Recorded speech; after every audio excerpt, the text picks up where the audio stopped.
Boa tarde a todos e a todas, colegas que estão aí nos assistindo. Vamos agora para a nossa terceira palestra do dia. Quero agradecer a todos que ficaram pela manhã, né? O tão produtivo que foi nossa manhã, com o Dr. Peter, de São Paulo, e doutora Daniele. E agora vamos para a nossa terceira palestra. Vou chamar a doutora Renata Flores Tibiriçá para falar sobre educação inclusiva. Doutora Renata Flores é defensora pública do Estado de São Paulo, coordenadora do Núcleo Especializado dos Direitos da Pessoa Idosa e da Pessoa com Deficiência, coordenadora da Comissão de Direitos da Pessoa com Deficiência da ANADEP, doutora em do Desenvolvimento pela Universidade Presbiteriana Mackenzie. E para moderar essa mesa, minhas colegas, parceiras e amigas, doutora Cláudia Ferraz, defensora pública do Estado da Bahia, titular da primeira DP de Proteção aos Direitos Humanos da Capital, especialista em Direito Público pela Unifax, especialista em Psicologia Conjugal e Familiar pela Unirui. E a defensora pública doutora Laísa Rocha, defensora pública Defesa dos Direitos da Criança e do Adolescente da Defensoria Pública do Estado da Bahia. Antes de passar a palavra para a doutora Laísa, eu só quero lembrar que as perguntas devem ser enviadas por e-mail 3encontro.infância@defensoria.ba.def.br. De pronto, eu passo a palavra agora para a doutora Laísa Rocha. Boa tarde a todos e a todas. Inicialmente, eu gostaria de parabenizar a nossa coordenadora da DEDICA, Gisele Aguiar, por ter resgatado esse encontro de defensores públicos da infância e juventude do Estado da Bahia, que aqui é um importante local e um momento de troca de experiência, né, de debate sobre os mais diversos temas da área do direito da criança e do adolescente. Também gostaria de agradecer o convite para participar como moderadora dessa mesa, ao lado de pessoas tão brilhantes como minha colega, a doutora Cláudia Ferraz, defensora pública de Direitos Humanos, a nossa palestrante, a doutora Renata Tibiriçá, que eu não a conhecia pessoalmente, mas conheço de ouvir falar pela boa fama, né, e grande experiência na área da defesa dos direitos da pessoa com deficiência. E esse tema que foi proposto hoje para nós aqui, a educação inclusiva, eu reputo como um tema de grande relevância, sobretudo nos tempos atuais, de tantos retrocessos, né? É claro que nós tivemos grandes avanços no campo legislativo, no que diz respeito à educação inclusiva e ao direito das pessoas com deficiência, mas na prática, ainda há um longo caminho a percorrer, né, no que diz respeito à efetivação desses direitos. E isso não me causa estranheza, já que a gente vive num país que a gente ainda está discutindo o acesso à educação pública e gratuita, né? Infelizmente, a gente sabe de todas essas dificuldades no que diz respeito ao acesso à educação. E quando a gente fala de acesso à educação por pessoas com deficiência, esses desafios são ainda muito maiores, a luta precisa ser ainda mais árdua.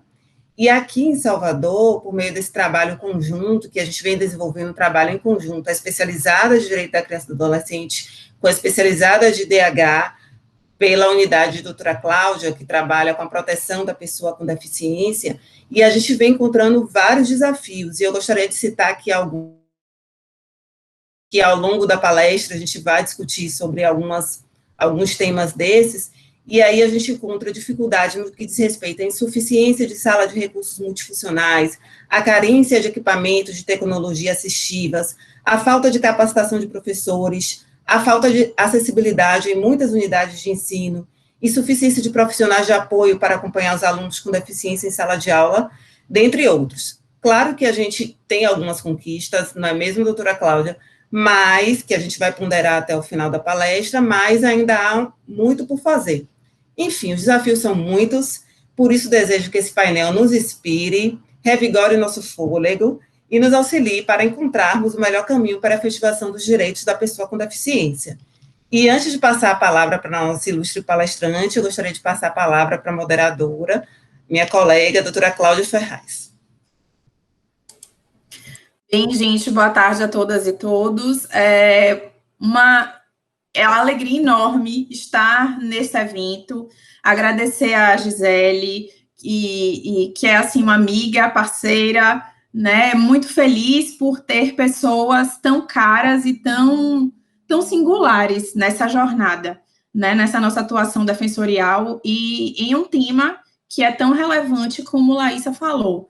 Agradecer o convite, parabenizar, reiterar, né, as palavras de Laísa, agradecer por estar ao lado de Laísa, que é uma outra grande amiga e parceira de luta, né, nessa jornada, e dizer que é um tema, né, como ela falou, que é o nosso mote dessa nossa atuação conjunta, como é um tema que toca a especializada da infância e a especializada de direitos humanos, especificamente na unidade em que eu ocupo hoje, a gente conseguiu estabelecer essa parceria que tem trazido tantos bons frutos, né, mas que, como o Lai falou, é um caminho muito longo, muito árduo e longo a ser percorrido. E falar da atuação defensorial no que toca aos direitos da pessoa com deficiência e não lembrar da colega Renata Tibiriçá é algo impossível. Tive a honra de conhecê-la em um evento da especializada de direitos humanos, há alguns anos atrás, e tenho a grata alegria, a felicidade de estar com ela na Comissão de Direitos da Pessoa com Deficiência da ANADEP, da qual ela é nossa coordenadora, e Renata é inspiração, é referência, não tem como a gente pensar em nada que ela não saiba, sobre o que ela não tenha se debruçado, e quando a gente fala em educação, principalmente, né, na comissão a gente tem vários colegas brilhantes, e a gente se alegra, né, pela defensoria estar tão bem representada no Brasil inteiro, por colegas tão sensacionais e tão engajados na causa, que vestem a camisa de verdade. Então, é com muita alegria que estou aqui, muita satisfação. Eu e Renata, a gente tem um tempão que a gente não se vê, não se tem a alegria de estar em reunião presencial, né, mas, assim, estar com vocês é um motivo de muita gratidão mesmo, e não vou demorar, porque eu tenho certeza que Renata vai trazer para a gente várias reflexões, um fôlego novo, um ânimo novo, como disse, e passar a palavra para essa colega fantástica, e dizer que, ao final, a gente vai falar um pouco dessa nossa atuação, e as perguntas, né, que chegarem, a gente fará para a nossa palestrante. Bom, obrigada, Gisele, Laísa, Cláudia. Para mim também é uma alegria, um prazer imenso estar aqui com vocês, poder falar desse tema que para mim é tão caro, porque foi objeto tanto do meu mestrado quanto do doutorado. É uma questão que é muito instigante e que é muito difícil, né, da gente lidar no nosso dia a dia enquanto defensores públicos, né, defensores e defensoras públicas, porque são questões que elas envolvem a própria política nacional de educação e não são tão simples de serem resolvidas. Eu trouxe um slide, quer dizer, uma apresentação para vocês, e eu queria, deixa eu pegar aqui e vou colocar, para poder, que eu acho que fica mais fácil, às vezes, é aquela história de que quando a gente... Estão conseguindo ver? Vamos ver se vai entrar. Estão conseguindo ver? Tá.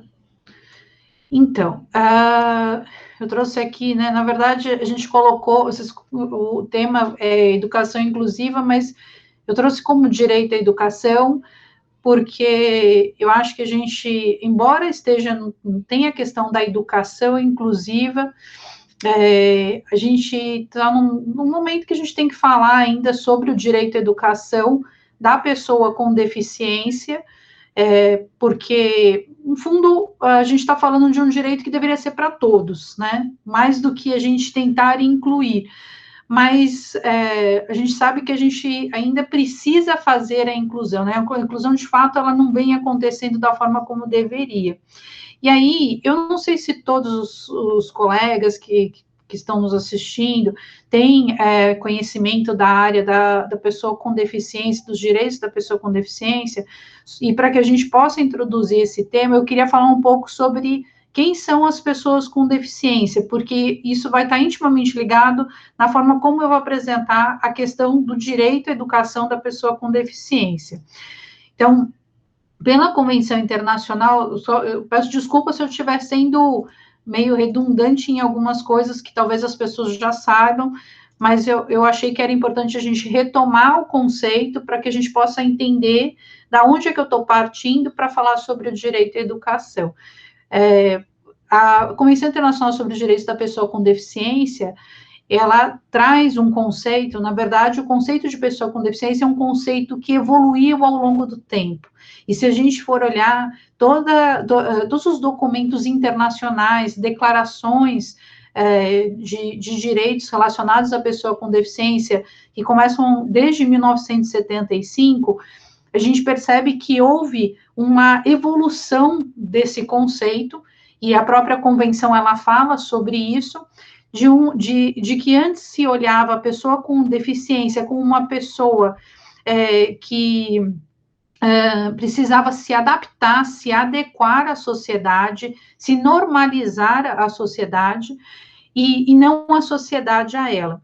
E ao longo do tempo, o conceito foi evoluindo, né, de um modelo médico, que a gente chamava, para um modelo social, ou um modelo de direitos humanos, em que hoje a deficiência não está mais na pessoa, mas na relação da pessoa com o meio, ou seja, com o meio que ela está inserida. Então, o conceito que a Convenção traz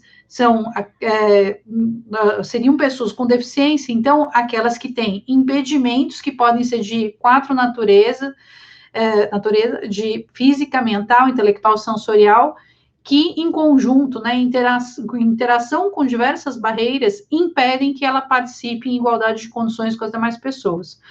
É muito fácil de compreender esse conceito quando a gente pensa principalmente na deficiência física. Se a gente pensar sobre uma pessoa que faz uso de cadeira de rodas, quando ela se depara com uma escada, ela dificilmente vai conseguir chegar no mesmo local que as outras pessoas conseguem chegar. Então, ela é uma pessoa que tem um impedimento físico, de repente uma paraplegia, uma tetraplegia, e em conjunto com uma barreira, que é uma barreira, nesse caso, arquitetônica, impede que ela possa ir até o local que todo mundo tá chegando. Mas isso vai ser aplicado também, por exemplo, uma pessoa surda, ela tem um impedimento sensorial, que em conjunto com uma barreira de comunicação, a falta de um intérprete de Libras, impede que ela consiga participar como as outras pessoas e compreender o que está sendo falado. E a convenção, ela tem essa característica que é muito importante de emenda constitucional, porque ela foi aprovada pelo Congresso Nacional pelo procedimento previsto no artigo 5º, parágrafo 3º da Constituição Federal, que conferiu a ela status de emenda constitucional. Então, ela vai reger todo o nosso ordenamento jurídico e toda a legislação posterior, tendo que ser feito o controle de convencionalidade, inclusive. E aí, como eu comentei, a gente tem esses tipos de impedimento, físico, sensorial, intelectual e mental, sendo importante reforçar que intelectual e mental não são sinônimos, né, aqui, na verdade, o intelectual está se referindo mais ao déficit intelectual, e o mental aos transtornos mentais. E as barreiras, que a gente pegaria o conceito que vem da Lei Brasileira de Inclusão, que são esses entraves, obstáculos, atitudes ou comportamento, ou seja, barreira, a gente não pode pensar só em barreira do ponto de vista físico, né, ou seja, aquela barreira arquitetônica, a barreira urbanística, mas uma barreira, pode ser barreira, por exemplo, de comunicação, né, como a gente comentou, de informação. E aí, a Lei Brasileira de Inclusão, ela traz essa classificação de barreiras, né, urbanística, arquitetônica, no transporte, na comunicação e informação, inclusive barreiras atitudinais, que são as mais difíceis de a gente transpor, porque são comportamentos, né, muitas vezes preconceituosos, que impedem ou prejudicam a participação social das pessoas com deficiência, e barreiras tecnológicas. E aí, esse conceito tem muita importância no sentido, né, que, como eu comentei, ele é um conceito que foi evoluindo ao longo do tempo, e hoje pensa que a pessoa com deficiência ela não precisa mais se adaptar à sociedade, mas a sociedade que tem que se adaptar a ela, eliminando as barreiras, conferindo os apoios. E ela remete o quê? Remete à CIF, a Classificação Internacional de Funcionalidade, que é uma outra classificação da OMS, né? Nós temos a CID, que é a Classificação Internacional de Doenças, e a CIF, ela vem para ter um olhar que seria esse olhar mais biopsicossocial, né, que vai olhar tanto a questão da funcionalidade, da incapacidade, as questões do corpo, os impedimentos que essa pessoa tem, como então os fatores contextuais, né, que são os fatores ambientais e pessoais. E aí vem uma pergunta, né, eu sempre coloco isso porque, assim, a minha área, eu comecei a trabalhar com o direito da pessoa com deficiência com a questão do autismo, e aí eu acompanhei um pouco a evolução em relação até o reconhecimento, né, do transtorno do espectro do autismo como deficiência, porque anteriormente se pensava muito no transtorno do espectro do autismo como uma questão psiquiátrica, de tratamento na saúde mental, até porque ele está no manual de psiquiatria americano, e os critérios diagnósticos, né, e aí, com o passar, só que ele é um transtorno, na verdade, neurobiológico, de características genéticas, né, e que fica evidente no desenvolvimento da criança. Então, a criança, a partir de 1 a 3 anos, começa a apresentar sinais característicos do autismo, e aí porque ela passa a ter um desenvolvimento diferente do comparado com outras crianças típicas, né, neurotípicas. E aí, era possível já, né, eu defendia isso antes de 2012, que a gente conceituasse o transtorno do espectro do autismo como deficiência com base na convenção. E vendo o conceito da convenção, é possível pensar isso, porque as pessoas com autismo têm impedimentos que são de natureza mental, né, elas têm prejuízo de comunicação, prejuízo de interação social, têm comportamentos repetitivos, estereotipados, tem também impedimentos sensoriais, eles têm hipersensibilidade sensorial, hiperreatividade sensorial, e que, em conjunto com barreiras, impedem eles de participar em igualdade de condições com as demais pessoas. No entanto, ainda existia, principalmente juridicamente, uma dificuldade de compreender isso, e acabava havendo muita discussão no sentido de haver um tratamento, mas as políticas elas eram mais de saúde, né, sobre um enfoque de saúde mental. E aí veio a Lei 12.764 de 2012, que é uma lei que foi construída pelo movimento de mães de pessoas com deficiência, de pessoas com autismo, e para poder tentar encerrar a discussão, eles colocaram lá na lei que o transtorno do espectro do autismo é considerado para todos os efeitos legais de pessoa com deficiência. Isso, do ponto de vista jurídico, tem uma discussão, porque, em tese, na verdade, o conceito hoje de pessoa com deficiência é um conceito aberto, que não se enquadraria em um rol taxativo, como existem alguns, né, no caso do decreto de 99, que regulamenta a Lei 7853 de 89. Mas a gente pode entender, e nós temos até uma tese institucional da Defensoria, que foi proposta pelo Núcleo, de que esse tipo de rol, né, quando vem elencado uma certa condição é considerada deficiência, a gente vai entender isso como um rol exemplificativo, né, mas não um rol taxativo que impede de a gente avaliar que outras situações podem ser consideradas deficiência, mas que aquelas situações, aquelas características e aquelas condições, elas já seriam deficiência, né? Então, é a forma da gente tentar compatibilizar com o olhar da convenção esse tipo de rol.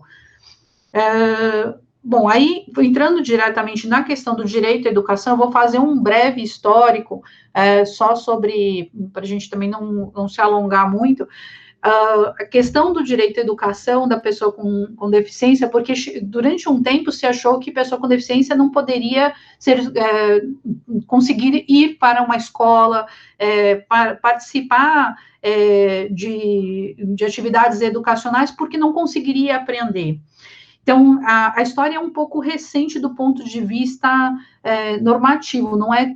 Tem algumas experiências que aconteceram anteriores, né, de abertura de escolas especializadas, mas a ideia da educação inclusiva, né, que seria o objeto aqui que a gente está falando, ou seja, de uma educação em que está englobando todas as pessoas a despeito da diferença, começa a surgir em 1990 com a Declaração Mundial de Educação para Todos, que, entre os objetivos, definiu a universalização do acesso à educação e a promoção da equidade, dando atenção às necessidades básicas das pessoas com deficiência, para que elas tenham igualdade no acesso à educação. E aí depois vem a famosa, né, Declaração de Salamanca, que é considerada um dos principais documentos pela inclusão escolar, que é de 94, que foi elaborada na Conferência Mundial de Educação, na cidade de Salamanca, e que os delegados, representantes de 88 governos, demandam que todos os governos atribuam a mais alta prioridade política e financeira ao aprimoramento dos seus sistemas educacionais para incluírem todas as crianças, independente das suas diferenças ou dificuldades, e adotarem o princípio da educação inclusiva em forma de lei. E tem, então, também a Convenção da Guatemala, que é uma convenção interamericana para a eliminação de todas as formas de discriminação, que também foi ratificada pelo Brasil, para que também não haja discriminação em relação à educação. E aí, finalmente, em 2008, o Brasil provavelmente já tinha, nesse momento, assinado ali a Convenção Internacional sobre os Direitos da Pessoa com Deficiência, embora ainda não tivesse ratificado, vem a Política Nacional da Educação Especial na perspectiva da educação inclusiva. E aí, essa política, ela vem a tentar assegurar justamente a inclusão escolar dos alunos com deficiência. Se a gente for ver, é uma história bastante recente, né? A gente tem aqui um pouco mais de 10 anos em termos de uma política, né, de educação especial na perspectiva inclusiva. Essa política está nesse link aqui. Depois eu posso, se vocês quiserem, esse material, eu posso transformar em PDF, daí eu mando para vocês, podem disponibilizar para os colegas. E aí a convenção, né, vem reconhecendo o direito à educação da pessoa com deficiência e garantindo o acesso à educação, o sistema educacional, inclusive em todos os níveis, só que não só isso, não só o acesso, né, porque seria o quê? Acesso seria matrícula, permanência na escola, mas também o aprendizado ao longo de toda a vida.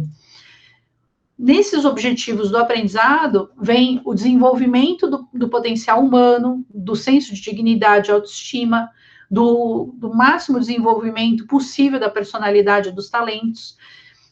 A gente até teve recentemente, né, a gente divulgou pela comissão um vídeo de dois rapazes que têm síndrome de Williams, eles têm deficiência intelectual, mas eles têm ouvido absoluto e tocam diversos instrumentos.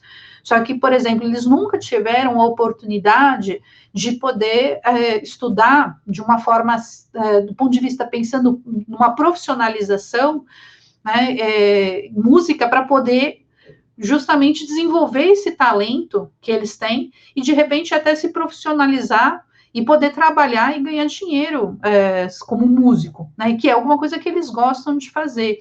Né, às vezes não existe esse olhar, né, na escola nunca tiveram esse olhar de pensar, não, vamos fazer um investimento aqui, que eles tenham uma potencialidade e que eles podem conseguir, inclusive no futuro, ser profissionais da música, né. E aí vem uma frase que eu gosto sempre de falar, e é de duas professoras da UERJ, do Rio de Janeiro, da área de educação, que elas falam que, justamente nesse sentido, de que a inclusão, né, ela não é apenas esse acesso, ou seja, a matrícula e a permanência na escola, né, apesar de isso ser importante do ponto de vista de você melhorar a socialização da pessoa com deficiência, ou até permitir que as demais pessoas, os demais alunos, convivam com diferenças. Mas o mais importante, o mais difícil, é oferecer a esses alunos condições que permitam o seu desenvolvimento e aprendizagem dos conteúdos e as habilidades acadêmicas veiculadas na classe da qual fazem parte. E esse objetivo, ele só é possível se o currículo e as práticas pedagógicas levem em conta a diversidade e as especificidades e não partam de um padrão de homogeneidade. Porque o que acontece nas escolas é que as crianças, elas são ensinadas como todas elas tivessem o mesmo potencial e elas fossem um grupo homogêneo.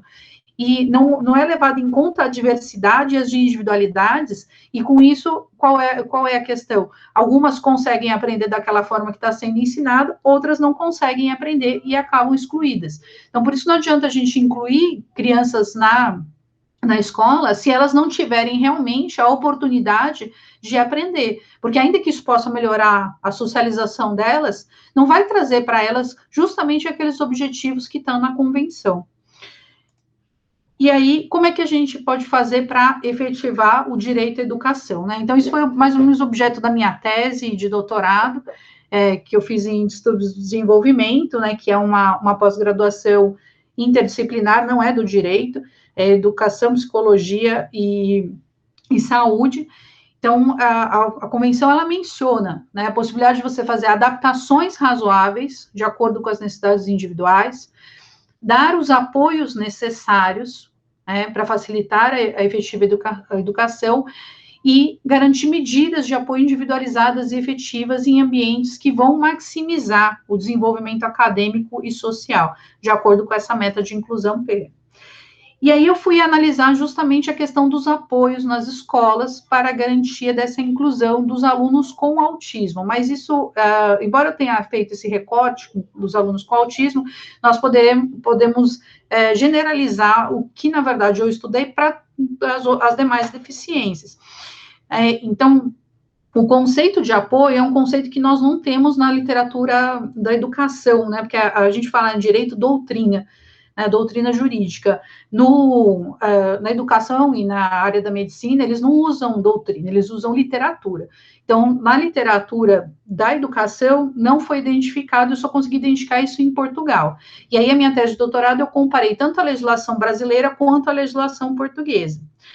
E aí, de acordo com um professor de educação especial lá de Portugal, que é esse Correia, que eu cito aqui, seria, os apoios são os conjuntos de intervenções prescritas pelas planificações, ou seja, para um plano educacional individualizado e que buscam dar ao aluno com necessidade educacional especial, lá eles não usam como pessoa com deficiência, como público-alvo, o público-alvo é uma necessidade educacional especial, que é um termo muito mais abrangente, um rol de competências que possam contribuir para a sua inserção futura na sociedade.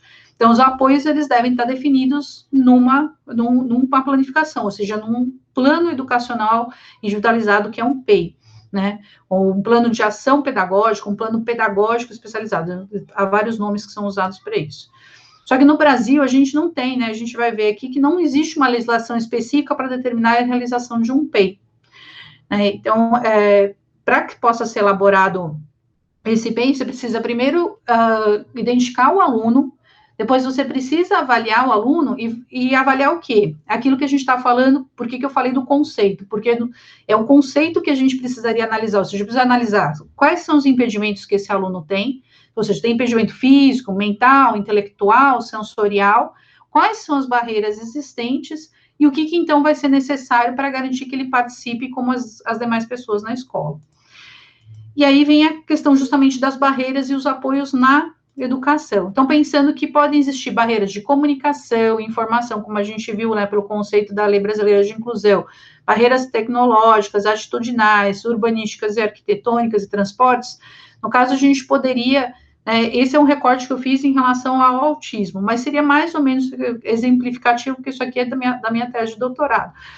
Mas, no caso de comunicação, pensar no currículo, na adaptação, flexibilização, adequação do currículo, até universalização do currículo, que se discute hoje o desenho de aprendizagem universal, a metodologia de ensino, as formas de comunicação que nós vamos usar, os acompanhantes especializados, de mediadores, cuidadores, profissionais de apoio que vão auxiliar nessa informação e contato, tecnológicos, né, como hardware, software, atitudinais, que é a formação dos professores, porque há uma reclamação muito grande que os professores não entendem o que é deficiência, não sabem sobre autismo, por exemplo, não sabem sobre deficiência intelectual, a formação dos demais profissionais da escola, a interação com os outros alunos, que também é importante, e questões urbanísticas, até de mobiliário, eliminação de interferências sensoriais no caso dos autistas, ambiente da sala de aula, né? Se for pensar numa pessoa com deficiência física, a gente precisa pensar que tem que ter rampa, não adianta você colocar uma classe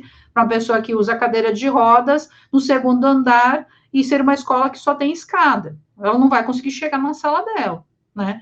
Então, a gente precisa poder também superar essas barreiras urbanísticas e a de transporte, porque não sequer ela chega na escola, né? Ela não consegue ir até lá. E aí, pensando nos apoios e o que a gente tem de política no Brasil, né, do ponto de vista da legislação, que é o atendimento educacional especializado, que é o AEE, porque, assim, a Constituição, ela trouxe o seguinte, lá em 88, que o Estado vai garantir a educação mediante o atendimento educacional especializado, preferencialmente na rede regular de ensino. Eles usavam ainda o termo portadores de deficiência, né, não pessoas com deficiência, porque o conceito foi evoluindo ao longo do tempo. E aí, o Estatuto da Criança e Adolescente também fala a mesma coisa. E o conceito de atendimento educacional especializado, ele não é trazido nem pela Constituição e nem pelo ECA. Ele vem aparecer na Política Nacional da Educação Especial, lá de 2008, e fala que seria um atendimento educacional especializado, ele teria a função de identificar, elaborar, organizar os recursos pedagógicos e de acessibilidade para eliminar as barreiras, ou seja, então seria meio que um apoio, né, para a plena participação dos estudantes. Só que as atividades do atendimento educacional especializado, eles se diferenciariam daquelas que são feitas na sala comum. Então, seriam outras atividades. E aí, eles vêm dizer, né, que também seriam programas de enriquecimento curricular, ensino de linguagens e códigos específicos como Libras, Braille, por exemplo, tecnologia assistiva, e seria acompanhado por meio de instrumentos que possibilitem um monitoramento, ou seja, tem também um instrumento para avaliar e monitorar, né, as atividades que estão sendo feitas. E aí o decreto 7.611 vem conceituar efetivamente. Então, vocês veem que não é a lei que vem dizer o que é atendimento educacional especializado, não é a Constituição que vem dizer, mas é um decreto que veio fazer meio que uma interpretação conforme a Constituição, porque eles citam, né, que já tinha sido aprovada, tinha sido ratificada a convenção tinha ingressado no ordenamento jurídico uma emenda constitucional, então o atendimento educacional especializado não podia ser pensado como uma escola especial, ou seja, um atendimento substitutivo, porque passou-se a pensar, então, de que a regra seria o quê? Inclusão do aluno na escola regular, né, na escola comum, e, excepcionalmente, esse aluno poderia até ir para uma situação substitutiva, mas que isso não seria o adequado, porque existe uma meta de inclusão plena em que todos estariam incluídos na escola. E aí eles pensaram, então, o atendimento educacional especializado como uma sala de recursos multifuncional que aconteceria o quê? No contraturno, para poder dar esses recursos de acessibilidade para eliminar a barreira. Só que isso tem um problema. O problema é que os apoios daí não estão dentro da sala de aula. Eles estão no contraturno, fora da sala de aula. E, diante disso, começa a gerar várias questões. Por quê? Por isso que a gente ouve das mães assim, mas meu filho não tem nada dentro da sala de aula. Ele fica lá jogado, brincando com Lego, no fundo da sala. Ou então ele fica desenhando, ou ele nem leva material, a professora parece que nem percebe que ele existe. A gente escuta essas coisas diariamente no nosso trabalho. Por quê? Porque o atendimento educacional especializado, ele estaria fora da sala de aula, né, quer dizer, estaria, não, está, né, pelo que, da forma como foi conceituado, está fora da sala de aula, numa sala de recurso acontecida no contraturno. E se o aluno não for inserido na sala de recursos, ele não vai ter nada. Ele vai simplesmente ir para a sala de aula comum, como qualquer outro aluno, e não vai receber nenhum atendimento ali. E não existe obrigatoriedade pela nossa legislação de fazer o PEI. E a Lei Brasileira de Inclusão trouxe algumas obrigações, mas ela também não detalha especificamente. Né? Como, por exemplo, a legislação portuguesa, ela tem um decreto-lei específico para detalhar como é que vai ser fornecido esses apoios, como é que vão ser dadas essas medidas de apoio. Desde o início, de como fazer a avaliação, qual é o procedimento, quantos dias tem, quem é que vai dar início a esse procedimento, e a gente vai ver isso. Então, a Lei Brasileira de Inclusão, ela trata da eliminação das barreiras, no artigo 28, mas ela fala de forma genérica, né, o aprimoramento dos sistemas educacionais para garantir acesso, permanência, participação e aprendizagem, né, com oferta de serviços, um projeto pedagógico que institucionalize o atendimento educacional especializado, como os demais serviços de adaptação razoável, e fala até do plano de atendimento educacional especializado, mas não fala em PEI, Plano de Educação Individualizada. A lei berenskiana, que é a Lei 12.764, que é a lei da Política Nacional de Defesa dos Direitos da Pessoa com Autismo, ela também não traz nada muito específico, porque a diretriz foi vetada, e só permaneceu o acesso à educação. Então, a gente vai ter que aplicar tudo que, no caso dos autistas, tudo aquilo que está na Lei Brasileira de Inclusão e na Convenção. E mesmo a nota técnica que foi feita pelo MEC não entra muito em detalhe que tipo de sistema de, como é que vai realmente se implementar, se vai usar algum método de ensino específico, se vai fazer uma adaptação curricular, né, isso fica sem muita diretriz. E aí, fazendo uma comparação entre esses apoios e suportes entre o Brasil e Portugal, que foi o que eu fiz, eu tentei mais ou menos analisar como seria esse procedimento de concessão dos apoios no Brasil e em Portugal. No Brasil, a gente tem a oferta do AE, que vai constar no plano, não sei se está dando para ver, porque está bem pequenininho, né, porque esse slide teve que ficar meio...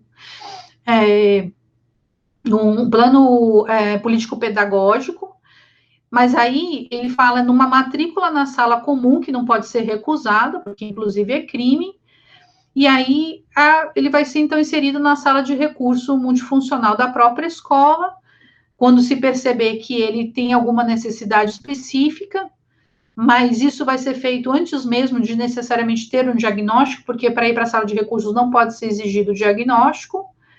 Isso antecede uma elaboração de um plano de AE, né? No caso, é feito daí um estudo do caso, e aí é feito um plano de AE, que seria o documento comprobatório da escola, que reconhece a matrícula do aluno nessa sala de recursos. E, então, ocorre a elaboração desse plano de AE, que não é imprescindível que se apresente um laudo médico. E, em tese, o plano de AE deveria servir para o quê? Para poder se saber quais são as metas, o que esse aluno vai ter que aprender, quais são os materiais que ele vai precisar, porque hoje, assim, a jurisprudência tem discutido muito a questão do professor auxiliar, mas o professor auxiliar é um dos apoios. Ele pode precisar de adaptação curricular, ele pode precisar de um transporte adaptado, ele pode precisar de um mobiliário adaptado, ele pode precisar de uma comunicação alternativa, e isso tudo, muitas vezes, não é pensado. Então, se a gente for pensar numa atuação qualificada nossa, e a gente discutiu isso numa palestra que a gente fez na Defensoria de São Paulo, a gente teria que solicitar, em primeiro lugar, então, quando uma pessoa chega para a gente falando, olha, meu filho não tem nada na escola, a gente teria que mandar um ofício para a Secretaria Municipal de Educação ou para a Secretaria Estadual de Educação, dependendo de onde for a escola pública, e pedir para que eles mandem o plano de AE desse aluno, né, o plano de atendimento educacional especializado, ou se eles fazem um PACE, no caso, o Estado, por exemplo, no caso, não sei se o Estado da Bahia, porque eu analisei a legislação estadual de São Paulo e a do município de São Paulo, mas se o Estado já prevê a possibilidade de ser feito um plano educacional individualizado, senão, em tese, ele teria que ter de acordo com uma nota técnica do MEC, né, que é a nota técnica 4 de 2014, ser feito um plano de atendimento educacional especializado assim que ele é matriculado na sala de recursos multifuncional. E nesse plano deveria dizer todos os apoios que ele precisa, inclusive se ele precisa de um professor auxiliar na sala de aula, se ele precisa frequentar a sala de recursos quantas vezes por semana, se eles estão precisando de um material específico, se ele vai precisar de uma comunicação alternativa e como isso vai ser feito em relação aos outros colegas, né, para que possam se comunicar com ele, porque nós temos, por exemplo, o caso de autista que é não verbal, não oralizado, e aí ele não consegue se comunicar, a não ser por meio de uma comunicação alternativa. Em Portugal, diferente daqui do Brasil, e aí eu fui comparar, né, para ver se existia algum outro país que fazia, como fazia, e a forma como eles faziam lá, né, e lá eles, o que acontece? Quem dá meio que o start, né, dessa análise para verificar quais são os apoios necessários, é os pais ou os encarregados do serviço. Eles chegam lá e falam, olha, meu filho acho que precisa de medidas de suporte, de medidas de apoio. E aí o diretor ele vai instaurar um procedimento de avaliação e vai mandar para uma equipe multidisciplinar que vai fazer uma elaboração de um relatório técnico-pedagógico para ver quais tipos de medidas que vão ter que ser manejadas para que, então, ele possa receber os apoios necessários de acordo com as condições dele, né, específica, quais os impedimentos que ele tem, quais barreiras que ele tem. O PEI só é elaborado naquelas situações em que realmente o aluno, por exemplo, não se beneficie de medidas universais, porque eles tentaram fazer meio que um desenho universal de aprendizagem, um pouco, né, meio que um currículo, que seria tipo um currículo universal, que pudesse abranger algumas já diferenças, uma certa diversidade de alunos, mas isso não necessariamente é o suficiente, às vezes precisa de algumas medidas adicionais, medidas específicas para o aluno. Então, eles explicam como, né, teria que ser feito, e aí, quando o aluno tiver que fazer PEI, quando forem aplicadas medidas adicionais, aí vai ser feito a identificação dessa operacionalização, que seria, no caso de um aluno com maior comprometimento, que não vai se beneficiar de medidas que poderiam ser mais universais aos outros alunos. Aí eu coloquei aqui até o link da minha tese de doutorado, ela está disponível aberta no site do Mackenzie, para quem quiser ter acesso. E aí, só para a gente poder tentar, não sei se eu passei muito já o tempo, quanto tempo eu ainda tenho. Eu queria falar só um pouquinho sobre os profissionais de apoio acompanhante especializado, que é uma das questões que chega muito para a gente, enquanto defensoria, não sei se chega para vocês também, porque a Lei Brasileira de Inclusão, ela traz um profissional de apoio, né, a possibilidade de haver um profissional de apoio escolar, e ela fala que esse profissional de apoio, ele seria uma pessoa que vai exercer atividades de alimentação, higiene e locomoção. Então, ele não vai ser um professor auxiliar, esse profissional de apoio, ele seria uma espécie de cuidador. Então, não é para todas as deficiências que ele vai ser necessário, só para aquelas situações em que, em razão do impedimento, o aluno tenha dificuldades de se alimentar na escola, de fazer higiene sozinho, de se locomover. Então, é bem o perfil de cuidador. Agora, a lei Berenice-Piana, que é a 12.764, de 2012, ela traz a possibilidade de você ter um acompanhante especializado, caso haja comprovada necessidade do aluno com autismo. E no caso do aluno incluído nas classes comuns e ensino regular. E aí tem muita discussão sobre isso, porque a lei não trouxe quem é esse profissional exatamente. Tem muitos municípios e estados que adotam o estagiário de pedagogia como a solução para isso, né? E é um problema, porque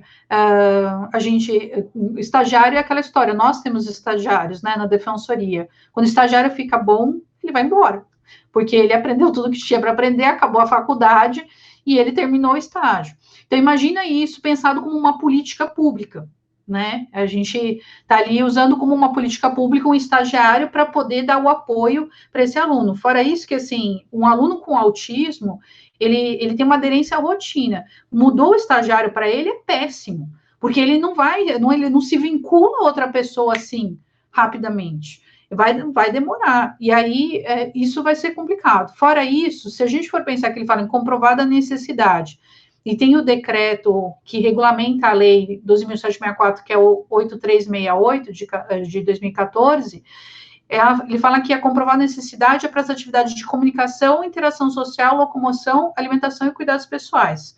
Bom, comunicação e interação social faz parte da característica do autismo, ter dificuldades em comunicação e interação social. Então, se não tiver dificuldade de comunicação e interação social, não vai ser uma pessoa com autismo, vai receber o diagnóstico. Então, seria para todo mundo, praticamente. Né? Locomoção, alimentação e cuidados pessoais é diferente, porque nem todos eles precisam. Só que eles misturam tudo aqui também. É um outro problema, porque, afinal de contas, quem é esse acompanhante especializado, né? Ele vai ser um mediador que vai estar dentro da sala de aula, ou ele vai ser um cuidador, então, que seria tipo um profissional de apoio escolar que vai... Caiu a internet dela, mas ela já está retornando. Então, só para a gente poder terminar, eu estava falando sobre acompanhante especializado, então, assim, é uma situação complicada, que é uma questão que está sendo judicializado muito, e que seria um dos apoios, né, que ele não vai abranger todas as necessidades desse aluno, mas é o que é muitas vezes possível e o que chega muitas vezes para a gente. E aí, enfim, a gente sempre orienta, né, os pais também fazerem reclamação direta na diretoria, pelo menos para poder tentar a diretoria de ensino, né, para tentar resolver a questão de forma extrajudicial, e se não conseguir, então, nos procurar. E aí, em relação à vedação de cobrança de valores diferenciados, só queria pontuar duas coisas aqui com vocês, né, porque é trazida uma vedação de que não pode cobrar, é óbvio que isso é difícil chegar para a gente, porque é uma questão mais relacionada à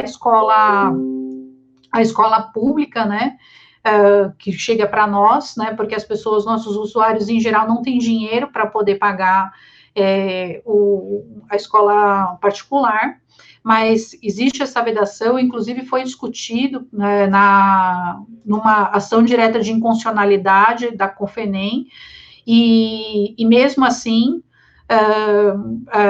foi mantido, né, porque as escolas privadas diziam que elas iam falir se elas tivessem que custear todos os apoios, e foi determinada a obrigação de custeio.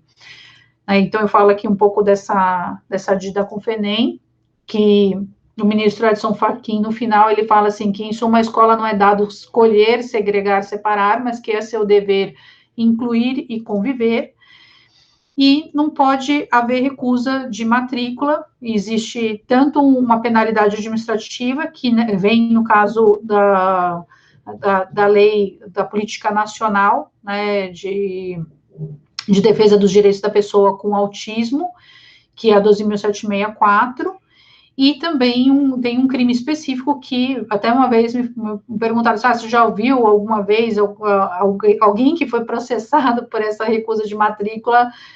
Desconheço. Normalmente, em relação às escolas públicas, é mais difícil haver a recusa de matrícula, embora às vezes até possa acontecer. E, nesse caso, o gestor poderia sofrer dupla penalidade, inclusive administrativa, né, como é possível, como também criminal.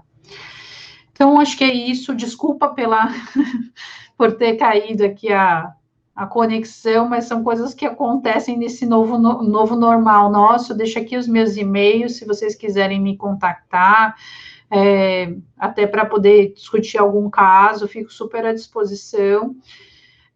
Eu vou só parar aqui a apresentação para a gente voltar.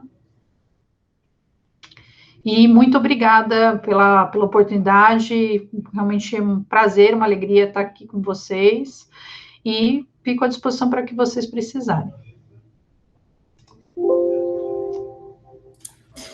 Bem, gente, Renata, queria lhe agradecer, lhe ouvir é sempre muito esclarecedor, né, muito didático, você traz o tema para a gente com muita leveza, né, muita clareza.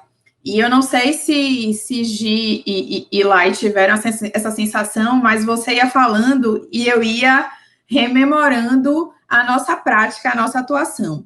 Existe aqui na Bahia, né, foi iniciada pela colega, que hoje é uma das coordenadoras da especializada de Direitos Humanos, por Eva Rodrigues, uma rede intersetorial de apoio à pessoa com deficiência, na qual a gente discute, essa rede é composta por vários órgãos públicos e entidades, né, da sociedade civil, e nessa rede a gente trata dos mais diversos temas afetos aos direitos da pessoa com deficiência. E nós identificamos várias demandas relativas à educação e começamos a fazer essa atuação em conjunto, né? Graças a Deus tivemos uma receptividade muito grande com a especializada da infância, e tanto Gisele quanto Laís estão sempre conosco nas reuniões, e acho que desde lá, estava falando comigo, acho que desde 2016, eu acho, que já tem uns 4 anos que a gente está nessa atuação. E o que é que a gente faz na rede, né, aqui na capital? A gente faz, além das reuniões que normalmente aconteciam, né, antes dessa confusão toda, mensalmente, a gente faz visitas técnicas em várias escolas, né, tanto municipais quanto estaduais, e nas escutas nas reuniões e nessas visitas, a gente recebe várias demandas a partir dessas escutas. E você ia falando, Renata, e eu ia rememorando as visitas, né, principalmente a gente tem um caso tem um conjunto habitacional aqui, né, Jardim das Margaridas, que eles colocaram, tem mais de 80 famílias, né, com alguma pessoa com deficiência nesse conjunto habitacional, e nessa unidade escolar é quase uma escola especial, né, porque tem muito aluno com deficiência, e todas essas barreiras que você citou, você trouxe para a gente conseguia visualizar claramente lá. Tinha a questão do transporte, da dificuldade com o transporte, né, para os alunos cadeirantes, com várias crianças com microcefalia por conta da síndrome do Zika vírus, né, o conjunto era distante, então tinha que ter um ônibus lá dentro, e uma região, né, com muita questão de violência, queimavam os ônibus. Então, a gente teve reuniões, a partir dessas demandas, tivemos reuniões presenciais na escola, com todo o pessoal da secretaria, tanto para resolver questão de transporte, a questão da acessibilidade, a gente física não tinha muito, porque era uma escola nova, né, mas tinha a questão dos profissionais de apoio, e para a gente ver essa dificuldade das pessoas compreenderem para que é que serve cada profissional, né, a diferença não é toda criança que tem a deficiência, todo adolescente que tem a necessidade do profissional de apoio, como você esclareceu, essa dificuldade desse atendimento individualizado, né, que é muito complicado, e a gente tem uma grande parceira na nossa atuação, que é Lívia Mesquita, ela estava na presidência do Conselho Municipal aqui de Salvador, e Lívia tem essa ansiedade muito grande desse atendimento, tem que ser individualizado, não tem como você não tratar uma criança, um adolescente com deficiência, sem considerar suas necessidades e suas especificidades.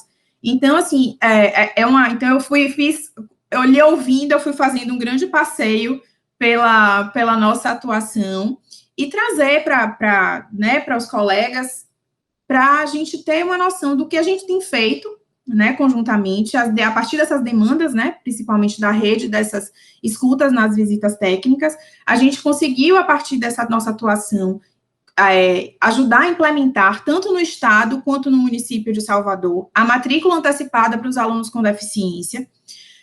No estado, a gente teve uma receptividade maior, funcionou logo, né, com uma brevidade, né, um ano anterior. Depois, no município de Salvador, que não tira do aluno com deficiência a possibilidade de se matricular no período normal, né, de matrícula para todos os alunos, mas uma chance de que aquela unidade escolar saiba quem ele vai receber, para ele se preparar, e para ele não ter a desculpa de, eu não sabia que ia receber um cadeirante, por isso não tem rampa, eu não sabia que tinha um aluno surdo, por isso não tem intérprete. Então, a gente conseguiu, através dessa nossa atuação conjunta, né, com notas recomendatórias que foram expedidas, várias reuniões, a gente conseguiu implementar a matrícula antecipada, tanto no estado da Bahia, né, como no município de Salvador.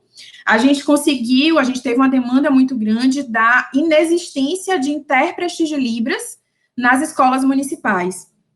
E as meninas começaram a coletar informações, a oitiva, lavrar termos de declaração, né, de várias famílias, através de uma associação que faz parte dessa rede, e a partir daí a gente ingressou com uma ação civil pública, a gente teve êxito, a gente pedia tanto para os alunos matriculados, quanto aos que vierem, né, a se matricular nas escolas municipais. A gente não se bastou na questão da ação civil pública em garantir os intérpretes, mas a gente começou a vislumbrar a possibilidade de ajuizar ações indenizatórias, né, para cada um desses alunos, nesse aspecto em caráter individual, acionando o município, né, como se fosse uma compensação por essa falta de intérprete, mas muito mais, a nossa intenção era muito maior de coagir as pessoas a cumprirem a decisão judicial, e graças a Deus tivemos êxito.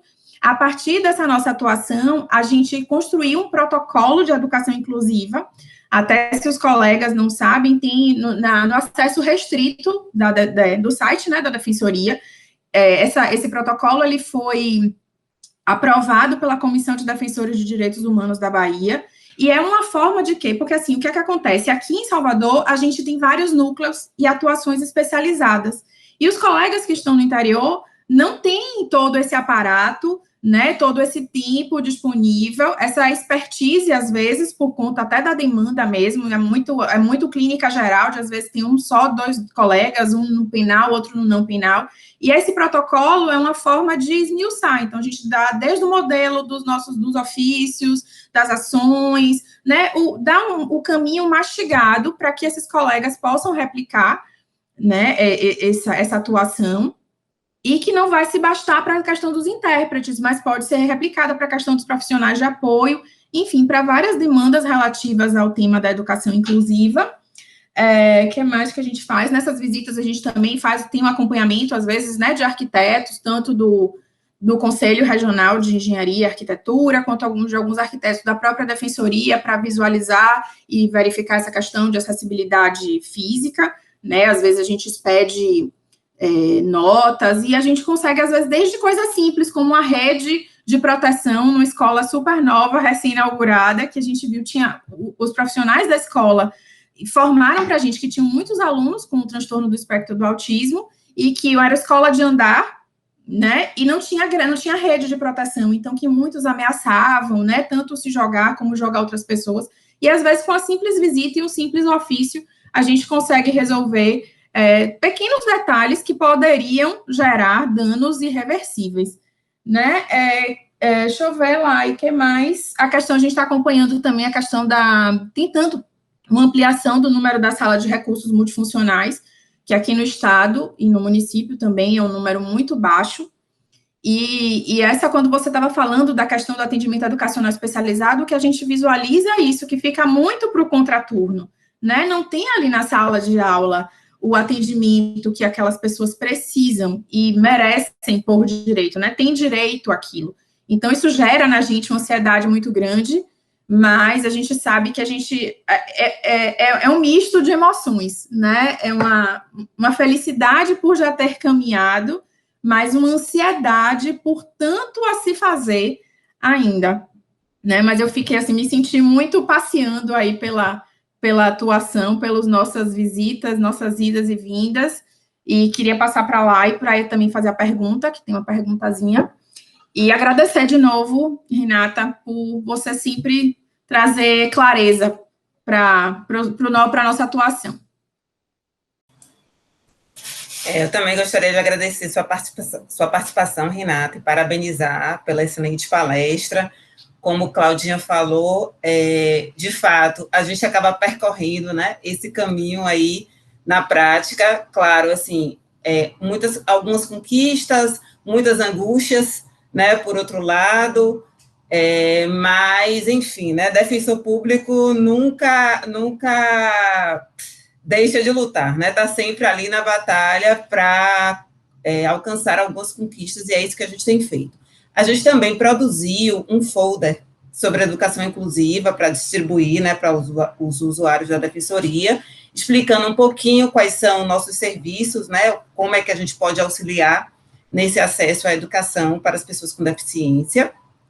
E aí, eu não sei se eu vou conseguir compartilhar aqui, porque eu não sou muito boa da tecnologia, mas em breve a gente vai disponibilizar, porque a gente iria lançar antes da pandemia a pandemia estourou, a gente ia lançar, estava previsto para lançar agora no início do ano, e a pandemia estourou e a gente acabou não podendo fazer esse lançamento, mas vai ser lançado e a gente vai socializar e compartilhar com os colegas do interior, porque nesse folder, inclusive, a gente fala das ações, né, que a gente promove, fala de documentação, tudo isso para facilitar mesmo o acesso do assistido, e também dizer que em todas as áreas, obviamente, da defensoria, é super importante a atuação extrajudicial e, obviamente, nessa área, né, da educação inclusiva não pode ser diferente. Então, que a gente tem atuado muito do ponto de vista extrajudicial, temos alcançado várias conquistas, temos evitado o ajuizamento de muitas ações. No início, a gente encontrou uma resistência, obviamente, do poder público, mas hoje nós já conseguimos estabelecer um diálogo muito mais ameno, muito mais tranquilo, e temos, em alguns aspectos, trabalhado em parceria, tanto com a Secretaria de Educação do Estado, quanto a do município, tanto é que, no caso da matrícula antecipada, por exemplo, no caso do Estado, a gente discutiu, apresentou a proposta para eles, fizemos algumas reuniões e conseguimos a efetivação da matrícula antecipada sem maiores problemas. Então, né, para os colegas, sobretudo, que estão no interior, que estão acumulando com outras atividades, eu reputo de suma importância essa tentativa de diálogo sempre com o poder público. Tem uma pergunta, né, me parece que chegou, eu vou fazer aqui.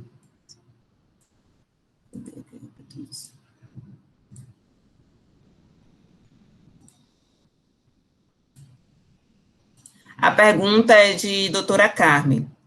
A socioeducação demanda um especial aspecto inclusivo, ultrapassando as questões das deficiências físicas, uma vez que a conceituação de saúde é composta pela observação dos aspectos físicos, psicológicos e emocional, e considerando os impactos na saúde mental de adolescentes privados de liberdade?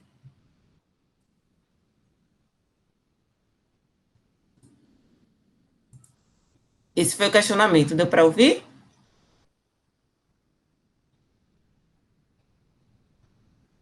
Repete aí a pergunta, Lai, por favor. Deu para ouvir, deu para ouvir, mas eu só não entendi se está faltando alguma parte da pergunta. Que ela fala sobre a questão dos adolescentes privados de liberdade, né, e que teria que também ter esse olhar inclusivo e considerando principalmente a situação da saúde mental, né, que tem adolescentes com transtorno mental, pelo que eu estou entendendo. Que acho que, assim, com certeza, a gente tem que ter o olhar para o adolescente com deficiência, inclusive deficiência que a gente pode chamar de mental, por conta de um transtorno mental de longo prazo, né, porque esses impedimentos, no caso, quando a gente fala impedimento, tanto intelectual, mental, eles têm que ser de longo prazo, né, então, a gente pode ter situações, né, ou seja, não alguma coisa transitória, mas de longo prazo, às vezes uma esquizofrenia cronificada, que poderia, sim, ser considerada uma deficiência mental, e aí que demandaria um olhar especializado e um olhar específico para esse aluno, inclusive quanto à efetivação de todos os seus direitos, e eu pensaria não só no direito à educação dele, mas de todos os direitos, inclusive do próprio direito à saúde, de receber o atendimento de saúde necessário e específico, e todas as considerações que precisam ter, inclusive no caso, se ele for progredir para uma medida, por exemplo, em meio aberto, né? Então, eu acho que, assim, eu trabalhei na infância infracional já faz muito tempo, na verdade, eu fiz especialização em direitos humanos e meu trabalho, minha monografia foi sobre medida socioeducativa de internação, e fiz uma crítica garantista na época, sobre isso, só que, assim, nem dá para encontrar, porque foi em 2006, então não era nada digital naquela época, né? Então, a gente entregava por escrito. Ela foi até finalista do Prêmio Socioeducando na época, essa monografia que eu fiz. Então, eu analisei muitos casos, inclusive, porque a gente tem um problema aqui em São Paulo em relação à unidade experimental de saúde, né? Onde todos sabem que onde está o Champinha, né? Embora esse não é o nome dele, mas estou usando só apenas para que, né, as pessoas saibam.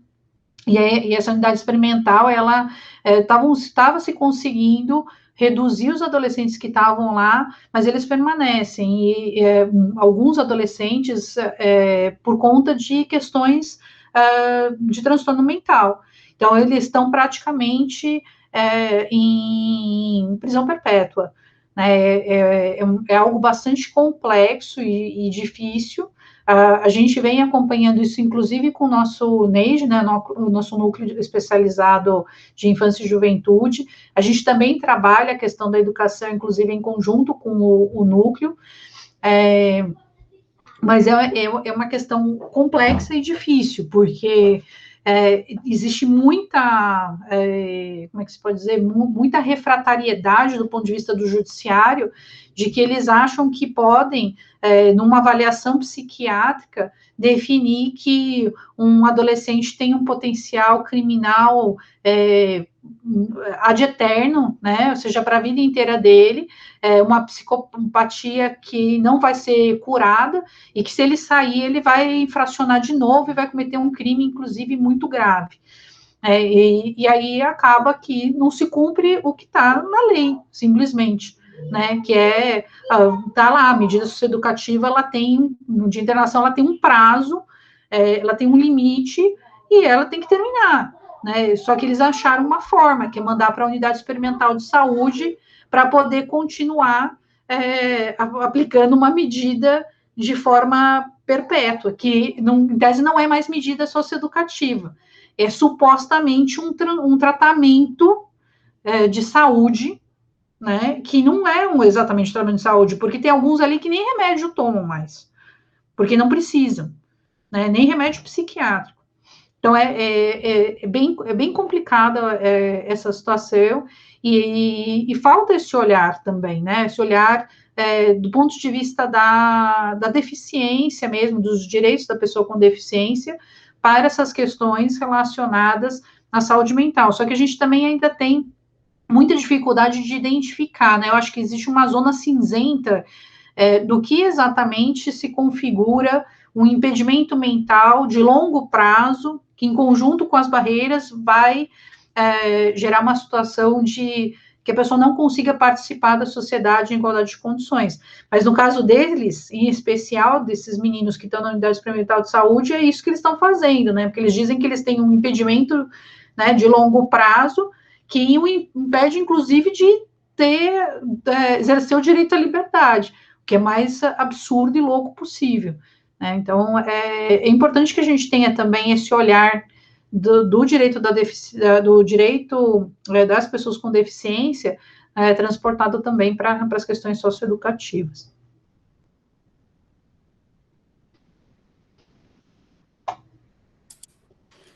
Me ocorreu só pedir a Renata se ela pensaria em alguma atuação da Defensoria de São Paulo nessa área de educação inclusiva, que a gente, de repente, trazer para a gente, para que a gente possa pensar em replicar aqui na Bahia, alguma coisa assim.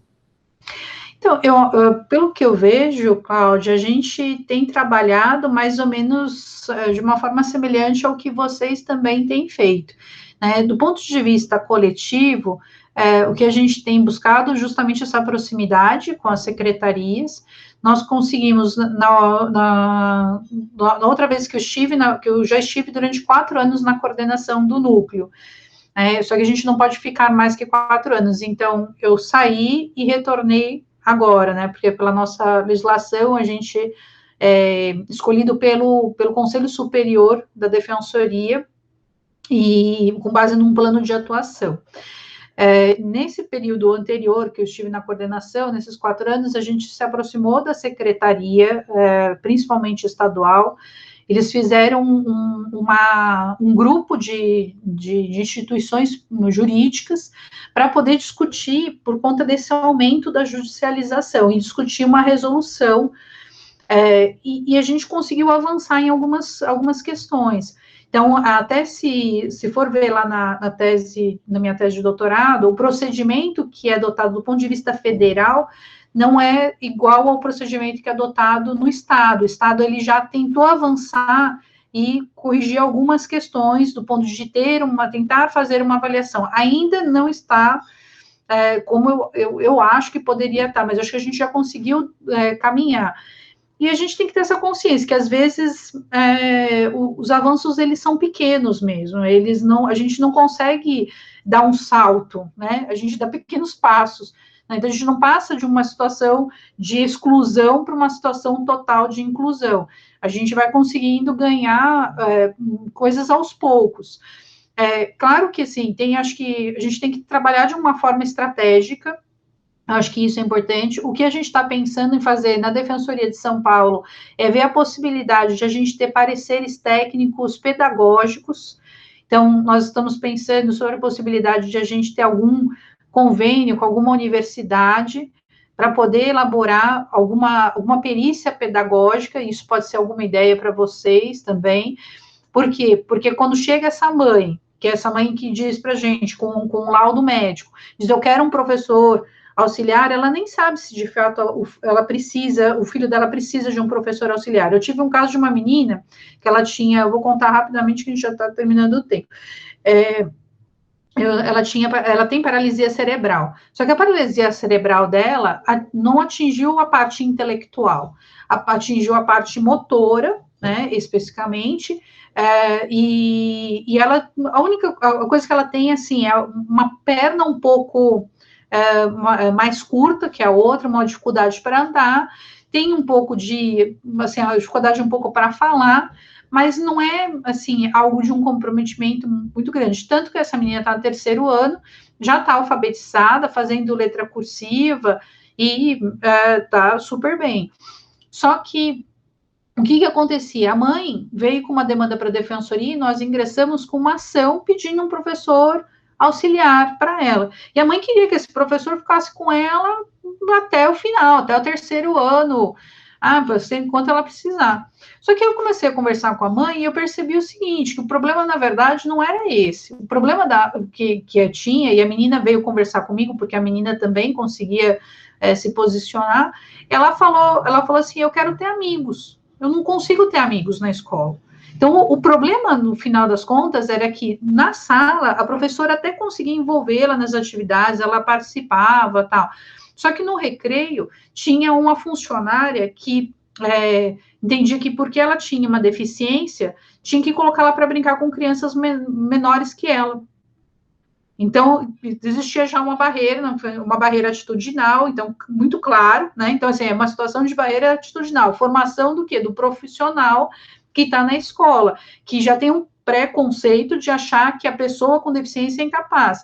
E aí a gente fez uma conversa com uma diretora assistente lá, ela falou assim, então, não, a gente não coloca ela para poder pular corda, porque... A mãe falou assim, como assim vocês não colocam pela corda? Ela tem uma perna um pouco mais curta que a outra, mas ela pode pular corda, como qualquer outra criança. E aí a gente via justamente que o problema... E aí a mãe acabou desistindo dessa ação do professor auxiliar, porque, na verdade, ela está pedindo estagiários de pedagogia, era uma escola municipal, porque ela percebeu que, no final das contas, o que ia fazer o professor? Ele ia estigmatizar mais a criança, porque ela não precisava de um professor, a professora estava dando conta, a mãe conseguia dar conta, só que o problema eram as barreiras atitudinais. E aí, nessa conversa que eu fiz com a escola, a gente conversou e identificou que realmente a questão era atitudinal. E aí eles iam pensar em várias formas, do tipo, colocar ela tinha um grupo de teatro pela escola, para ela participar. Ela até precisava de um reforço na parte de matemática, também iam colocar no reforço de matemática, principalmente em relação ao recreio,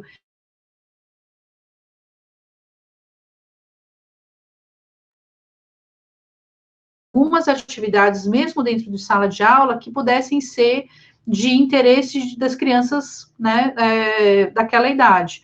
Eu sei que, assim, é impossível nós fazermos, ainda mais nesse momento, acho que a gente nem chegou a discutir, né, a questão da pandemia e do ensino remoto para as pessoas com deficiência nesse momento, que é um outro problema. Mas não é fácil a gente fazer isso em todas as situações. É que esse caso me chamou muita atenção, porque quando eu comecei a conversar com a mãe, eu falei assim, mas por que ela está pedindo isso? Eu não estou conseguindo entender. Mas uma forma que a gente pode atuar, e eu tentei até fazer um modelo que seria obrigar eles a fazerem esse plano de atendimento educacional especializado, ou fazer um plano, porque como não tem um plano educacional individualizado na lei, mas como tem na nota técnica o plano educacional, o plano de AE, né, de atendimento educacional especializado, a gente pode pedir isso para quê? Para que eles possam avaliar de forma melhor os apoios e orientar as famílias de que elas insiram os filhos, né, matriculem os filhos na sala de recurso, e se não tiver sala de recurso, que venham pedir, para que a gente possa exigir a instalação, que eu acho que é o que vocês também estão fazendo, né, para que ela possa ter o atendimento educacional especializado, mas principalmente ela possa ter o AEE, o PAE, né, que é o Plano de Atendimento Educacional Especializado, onde vai ser analisado todos esses apoios que ela precisa, e isso pode ser feito inicialmente por meio de ofício, a gente perguntar quais são, se foi feito o plano, se foi matriculado, quais são os apoios que vão ser oferecidos, quais são as metas, se pode mandar uma cópia do plano. O Ministério Público aqui em São Paulo faz muito isso, ele pede o plano. Pede assim, me manda uma cópia do plano. Porque daí, assim, se eles não fizerem, eles vão ser obrigados a fazer, porque eles vão ter que te mandar, né? Então, pode ser uma solução.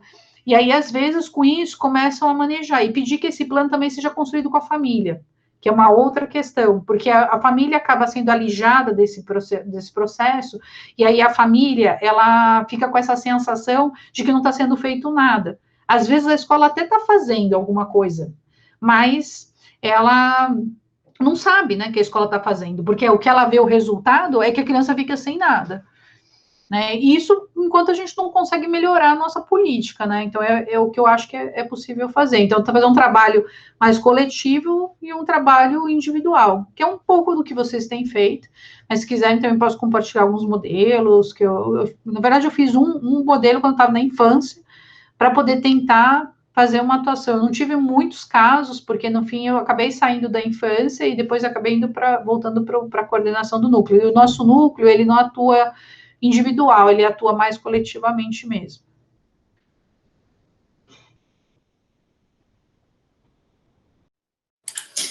Obrigada, eu acho que é isso muito assim, a gente está no momento da ansiedade das salas de recursos, e eu acho que, e desses planos individuais, então, acho que com essa proposta sua, a gente vai conseguir aí, né, focar em duas coisas ao mesmo tempo e ter um retorno maior.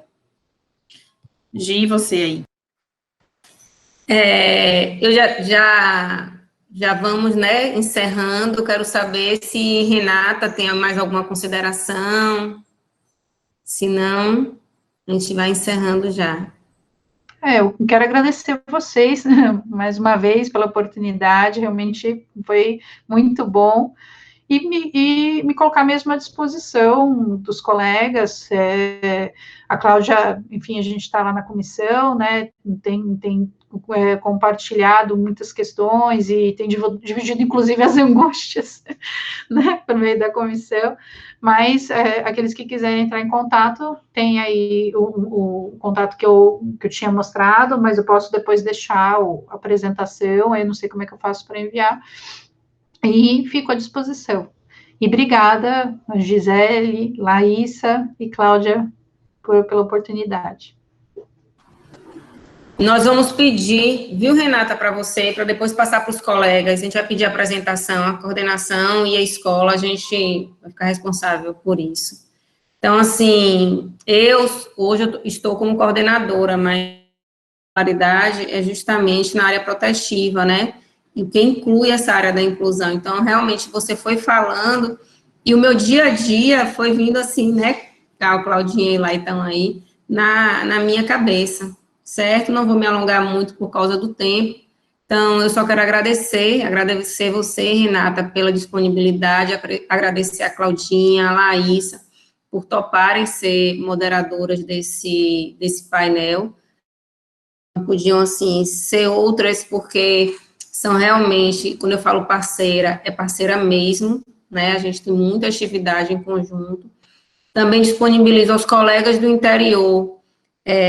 Claudinha falou aqui sobre a recomendação da matrícula antecipada, e eu acho que isso é uma atuação muito legal no interior, né, para a gente disponibilizar para os colegas do interior, porque nós temos os ofícios, as recomendações, então eu vou já enviar para os colegas do interior para ver se eles já conseguem fazer essa atuação, né, já está se aproximando o final do ano, viu? Então, obrigada a todos. Vamos desfazer essa sala para entrar na próxima sala, que é com nosso colega do Rio de Janeiro, Rodrigo Azambuja, e nosso colega baiano, Marcos Cavalcante. Obrigada a todos.